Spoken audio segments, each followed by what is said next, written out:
Hai penghuni kamar, apa kabar kalian semua? Semoga baik-baik saja ya. Kali ini saya akan membahas film yang berjudul Young and Beautiful yang dirilis pada tahun 2013. Film ini mengisahkan seorang gadis berusia 17 tahun yang sedang mengalami petualangan kenikmatan duniawi. Seperti apa kisah selanjutnya? Langsung saja kita ke alur ceritanya.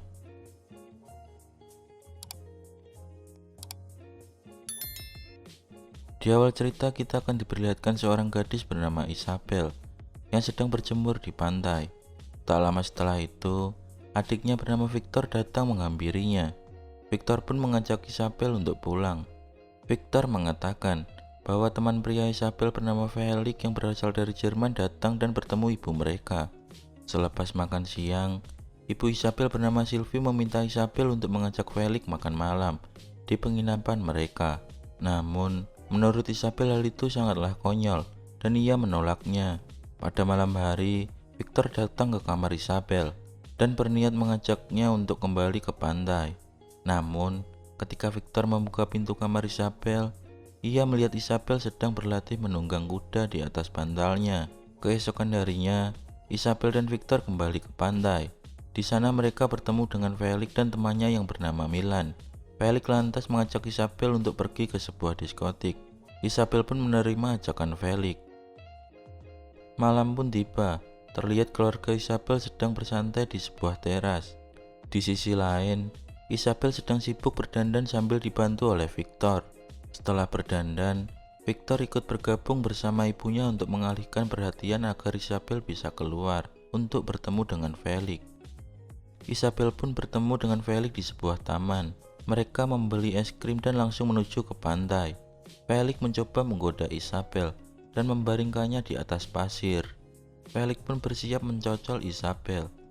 Isabel mengatakan bahwa ini adalah hal pertama baginya. Felix lantas membujuk Isabel dan mengatakan kepadanya untuk jangan takut. Karena rayuan tersebut, Isabel pun akhirnya mau untuk dicolok oleh Felix. Saat itu juga, Felix pun langsung memasukkan pisangnya. Isabel pun hanya bisa pasrah saat lubang pipisnya dibobol oleh Felix. Setelah puas bercocok tanam, Isabel diantar pulang oleh Felix. Ketika masuk kamar, ternyata Victor sudah menunggu Isabel sedari tadi. Victor yang penasaran pun bertanya kepada Isabel tentang pengalamannya bercocok tanam dengan Felix. Namun Isabel enggan membahasnya dan meminta Victor untuk kembali ke kamarnya. Di sini terlihat pengalaman bercocok tanam dengan Felix sepertinya membuat Isabel merasa tidak puas.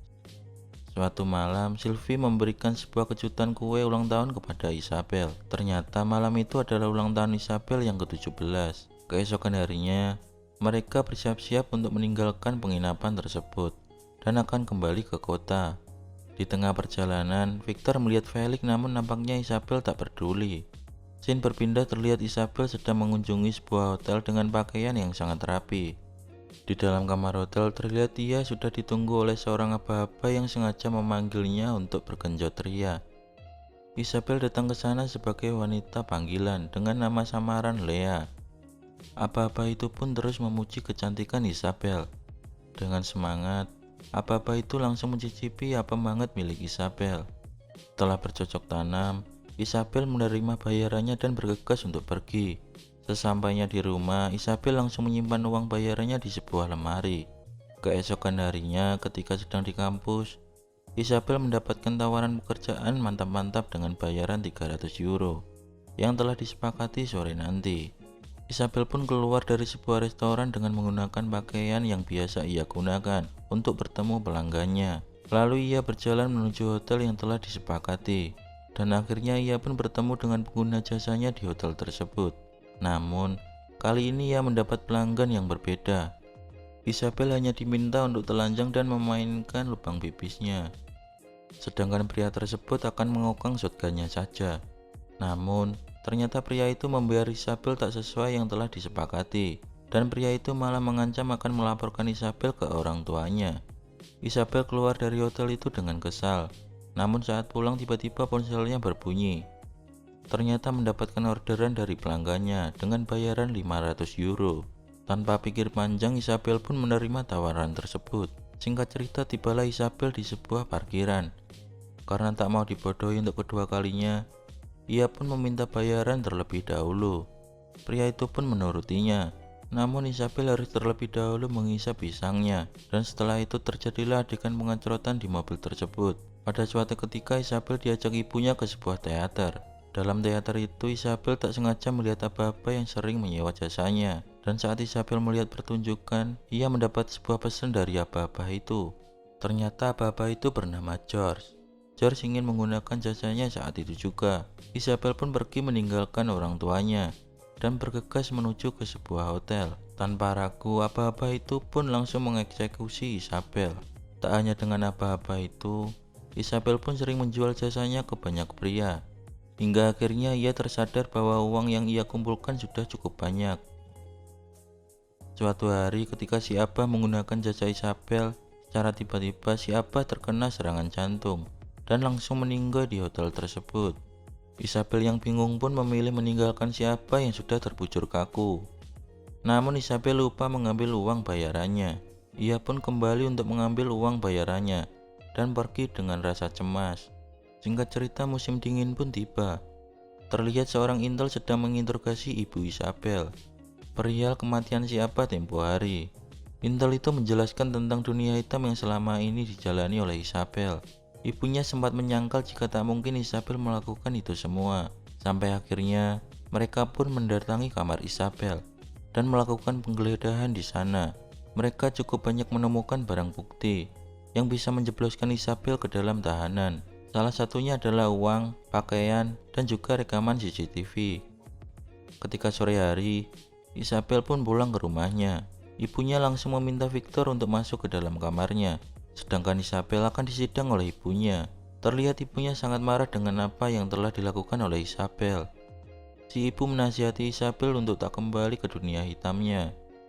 Keesokan harinya ketika Isabel sedang di kampus, ia dijemput oleh pihak yang berwajib untuk dimintai keterangan lebih lanjut terkait kematian si Abah. Isabel menjelaskan bahwa awalnya ia merasa jijik kepada si Abah.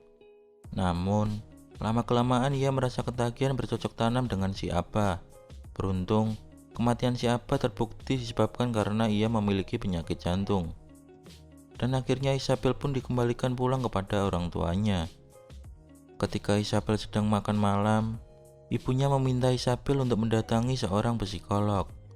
Karena Isabel ditakutkan memiliki masalah pada psikologinya. Isabel pun tak ambil pusing dan menuruti perkataan ibunya tersebut. Keesokan harinya, Isabel dan ibunya mendatangi rumah psikolog itu. Psikolog itu pun langsung bertanya tentang kehidupan Isabel. Namun, karena Isabel tak suka diusik kehidupannya, ia pun menjawab semua pertanyaan psikolog itu dengan sangat cuek. Kemudian ibu Isabel bercerita kepada psikolog itu jika kebutuhan Isabel selalu dipenuhi oleh orang tuanya. Psikolog itu lalu menjadwalkan lagi pertemuan dengan Isabel setiap seminggu sekali. Singkat cerita, ketika Isabel pulang kerja kelompok, penyakit sakni Isabel mulai kumat kembali. Ia mulai berani merayu ayah tirinya tersebut. Beruntung, ibunya datang memergokinya dan langsung membawa Isabel ke kamarnya. Ibunya pun mencoba mengerti keadaan anaknya, yang saat ini masih cukup sulit untuk diajak berkomunikasi, karena dia pun masih mengalami proses pemulihan mengenai psikologisnya. Seminggu kemudian, Isabel kembali menemui psikolognya. Ia pun bercerita seperti ada yang hilang dari hidupnya. Ketika ia sudah tak lagi bekerja sebagai pelacur, pikirannya seringkali merasa kosong dan terkadang juga tak bisa mengontrolnya. Seperti pada malam saat ia mencoba merayu ayah tirinya. Psikolog itu pun terus memberikan masukan positif kepada Isabel. Dan jangan sekali-kali menyentuh dunia hitam itu lagi. Lalu saat Isabel sedang di kampus, ia melihat sahabatnya yang sedang bersedih. Isabel pun dengan senang hati mendengarkan cerita sedih sahabatnya itu. Dan untuk menghilangkan rasa sedihnya, mereka pun sepakat untuk pergi ke pesta malam nanti. Singkat cerita, malam pun tiba. Sahabatnya datang untuk menjemput Isabel. Orang tuanya terlihat sangat baik kepada mereka dan mengizinkan mereka untuk pergi bersenang-senang. Setibanya di pesta, mereka pun menghilangkan segala beban dengan berjoget dan minum anggur merah tentunya. Karena di dalam cukup gerah, Isabel pun sejenak keluar untuk menghirup udara segar. Di sana dia bertemu dengan temannya yang bernama Alex. Dan pertemuan itu membuat mereka saling nyaman. Hingga akhirnya mereka pun sering bepergian bersama, menghabiskan waktu berdua, dan pengecrotan tentunya. Namun sayangnya, hubungan mereka tak berlangsung lama. Isabel memutuskan untuk mengakhirinya karena merasa bahwa ia tak mencintai Alex. Isabel yang mulai bingung karena gabut, akhirnya memberanikan diri untuk kembali menggunakan kartu SIM yang telah memberinya banyak kenikmatan saat itu. Ketika kartu SIM itu digunakan, ketika banyak sekali pesan yang masuk, ia pun mencoba membalas salah satunya. Dan tak berselang lama, ia pun mendatangi hotel yang biasa ia gunakan dengan si Abah. Saat di lobi hotel, seorang wanita menghampirinya. Rupanya itu adalah istri dari si Abah. Wanita itu juga telah memesan kamar yang sama saat suaminya bercocok tanam dengan Isabel. Isabel pun menceritakan kejadian yang saat itu dialami oleh si Abah. Lalu setelah bercerita mereka pun berbaring. Hingga akhirnya Isabel pun tertidur dengan sangat pulas. Lalu ketika Isabel terbangun, Isabel tak mendapati adanya seorang pun di sana. Isabel pun hanya tersenyum mengetahui hal itu, yang menandakan kesehatan psikologisnya sudah mulai membaik. Dan film pun tamat.